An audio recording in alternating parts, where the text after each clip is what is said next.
Guys, तो इस बात की स्टार्ट होती है कैमिलान को दिखाते हुए, जो कि बड़े ही गुस्से में और रूड वे में अपने बेटे से कह रही होती है कि मुझे आज के दिन अपने बेटे के साथ टाइम स्पेंड करना है, क्योंकि मुझे उसके साथ कुछ ड्रेसेस चूज करनी है जो कि वो अपनी मैरिज पर बैठने वाली है। लेकिन उसका बेटा तो बेटा ही था, वो भी उसके साथ बहसबाजी करना शुरू कर देता है कि नहीं, आज के दिन मैं उसके साथ रहूंगा। इन दोनों को बेटा दूर से देख के लैला अपने आप में ही कह रही होती है कि इन दोनों को देखकर कोई भी कह सकता है ये माँ बेटा है, क्योंकि इनकी आदतें बहुत ही ज्यादा मिल खाती हैं आपस में।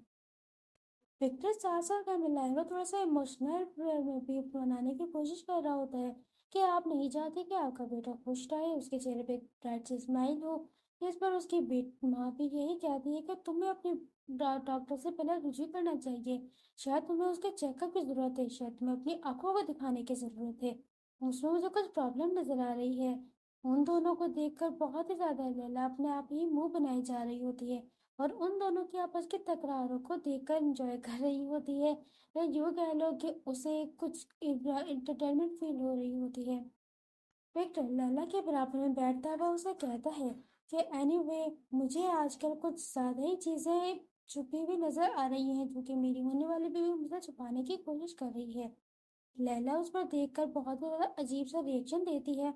जबकि विक्टर कहता है कि तुम्हें इस बारे में आखिर क्या लगता है। इसके बाद विक्टर लैला से कहता है कि लैला, थोड़ी देर तो मुझे घर जाने की कोशिश करो, मेरी मम्मा ने मुझे बहुत ही ज़्यादा सपोर्ट किया है इस वक्त। लैला उसे बहुत ही ज़्यादा अजीब तरीके से देख रही होती है और एक awkward सी हंसी हंस देती है उसको देखकर। वे कैमलाइन वो उसे इस तरह देखकर उसकी कंप्लेनों और दिन ब दिन बढ़ती ही चली जा रही होती हैं। उसे देखकर बहुत ही ज़्यादा गुस्सा आ रहा होता है उसे, क्योंकि वो उन दोनों का बहुत ज़्यादा प्रीशियस टाइम को खराब कर रहा था। कैमलाइन विक्टर से कहती है कि मैं इस बारे में बहुत ही ज़्यादा खुश हूँ कि तुमने इसके साथ शादी करने के बारे में सोचा है। तुम बहुत ही ज़्यादा इंसिस्ट कर रहे थे उस बात पे कि तुम शादी कभी भी नहीं करोगे, और मैं तुम्हारे बात की ज़िंदगी के बारे में, तुम्हारे बारे में फिक्रमंद हुए जा रही थी कि आखिर तुम्हारे साथ आगे जाके होगा क्या। फिर वो लैला के सर पर हाथ रखते हुए उसको कहती है कि लेकिन लैला, कि तुमने अपना वो पर्सन, वो नायाब इंसान ढूंढ लिया जिसके साथ में अपनी सारी जिंदगी गुजारनी है। और वो लैला के सर पर हाथ रखते हुए कहती है कि ये एक बहुत ही ज्यादा प्यारा बच्चा है। उसे इस तरह देखकर लैला को बहुत ही ज्यादा पछतावा फील होता है, क्योंकि उसे नहीं मालूम था कि उन दोनों ने सिर्फ 1 ईयर कॉन्ट्रैक्ट मैरिज साइन की है। वो चाहती थी कि विक्टर की मदर को वही सारी की सारी बातें बता दे, लेकिन वो उसे डिसीव नहीं करना चाहती थी। और वो उनकी बात सुनने के बाद विक्टर की तरफ देखती है और कहती है कि मुझे लगता है कि ये हमारी बेस्ट लक कह रही है हमारी प्यारी जिंदगी को शुरू करने से पहले। इस पर विक्टर उसके हाथ करीब आते हुए उसके कंधे पर हाथ रखते हुए उसको कहता है कि ये हम दोनों की जिंदगी को खुशहाल बनाने के लिए बहुत ही ज्यादा जरूरी होती हैं चीजें।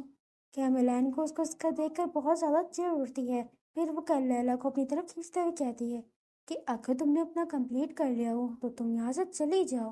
क्योंकि अभी लैला को बहुत सारी चीजें करनी बाकी रहती हैं जो कि उसने अब करनी है। और लैला उन दोनों को इस तरह देखकर अपने मन ही मन कहती है, क्योंकि मुझे लगता है कि आप लोगों ने ये बारे में पहले ही प्लानिंग कर ली है कि आखिर मुझ पर कौन सा ड्रेस सूट करेगा।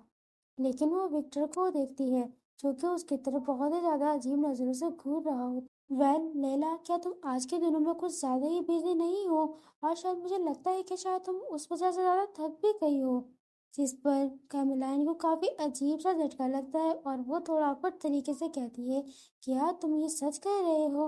लैला अपने मन ही मन सोचती है कि हाँ, ये बात तो सही है, क्योंकि आजकल मैं काफी ज्यादा परेशानी सॉल्व करने में उलझी पड़ी हूँ। सबसे पहले मैंने हेलन फैमिली को देखा, इसके बाद थोड़ी बहुत रिसर्च मैंने डग ब्लैक के बारे में की, इसके बाद काफी दिनों तक मैंने अपने रिंग्स को प्रैक्टिस करी और हिडुआ के लिए भी उसे प्रैक्टिस कर रही ताकि मैं उसको अच्छे से करवा सकूं।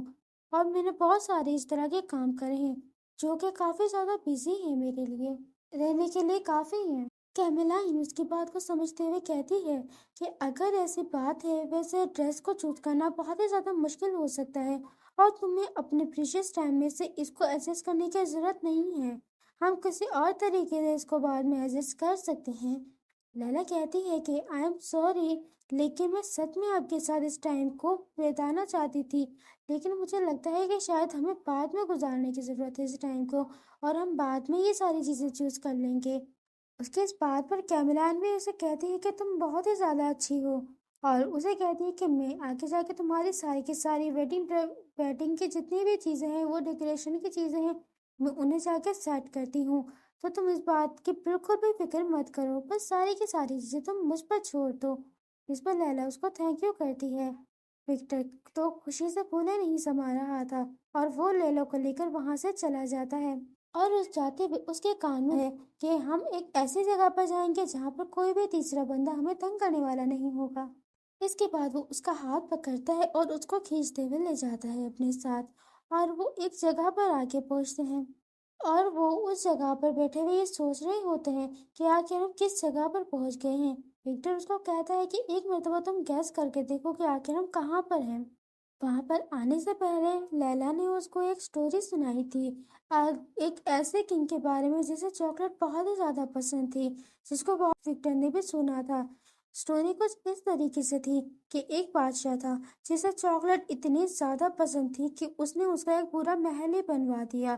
وہ محل بہت ہی زیادہ خوبصورت اور حسین قسم کا تھا، جسے بادشاہ دیکھ کر بہت ہی زیادہ خوش ہوا، لیکن اس کی یہ خوشی کچھ زیادہ عرصے تک قائم نہیں رہی، کیونکہ ایک دن سورج نے اپنا خوب جوش دکھایا اور وہ اتنا گرم ہوا کہ اس نے اس محل کو بالکل ہی پگھلا دیا، جس کو دیکھ کر بادشاہ بہت ہی زیادہ دکھ ہوا اور وہ اس کے چاکلیٹ کے اندر ہی مر گیا۔ اور وہ سٹوری سوچتے ہوئے اپنے بارے میں سوچ رہی ہوتی ہے کہ یہ سٹوری ایک ایسے بادشاہ کی تھی جو کہ بہت ہی زیادہ بیوقوف اور گریڈی قسم کا انسان تھا، جیسے کہ میں ہوں،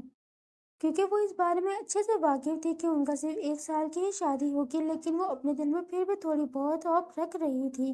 جس کی اس بات پر وکٹر اسے کہتا ہے کہ میں اس کی ان فیلنگ کو سمجھ سکتا ہوں، کیونکہ ایک ایسے پرسن کی باہوں میں مرنا جس سے آپ بے انتہا محبت کرتے ہو بہت ہی زیادہ خوشی کی بات ہے۔ اور وہ اس وقت اس نے اس کا ہاتھ تھامتے ہوئے اس کو یہ بھی کہا تھا کہ بے شک ہماری 1 سال کی شادی ہے، لیکن میں چاہتا ہوں کہ ہماری شادی کے بعد ہم ضرور اس کو ریل شادی میں کنورٹ کریں۔ اس کی اس بات پر لیلا کو اپنے آپ سے ہی افسوس فیل ہونے لگتا ہے، کیونکہ وہ اپنے آپ کو اس بادشاہ سے ہی مشابہت رکھ رہی تھی، کہ اسے معلوم ہے کہ وہ اس بادشاہ کی طرح ہے۔ جس دن اس کو پتہ چلا کہ اس کے پاس اب کوئی بھی زیادہ کام کی انفارمیشن نہیں بچی ہے، تو اس دن لیسیس یعنی وکٹر بھی اس کو چھوڑ کر چلی جائے گا، اور وہ اس بادشاہ کی طرح پیچھے تنہا رہ جائے گی، جس کی وجہ سے اس کو کافی زیادہ سفوکیشن فیل ہو رہی ہوتی ہے، ایک اس طرح سے جیسے کہ چاکلیٹ کنگ کو ڈیتھ کے وقت ہو رہی۔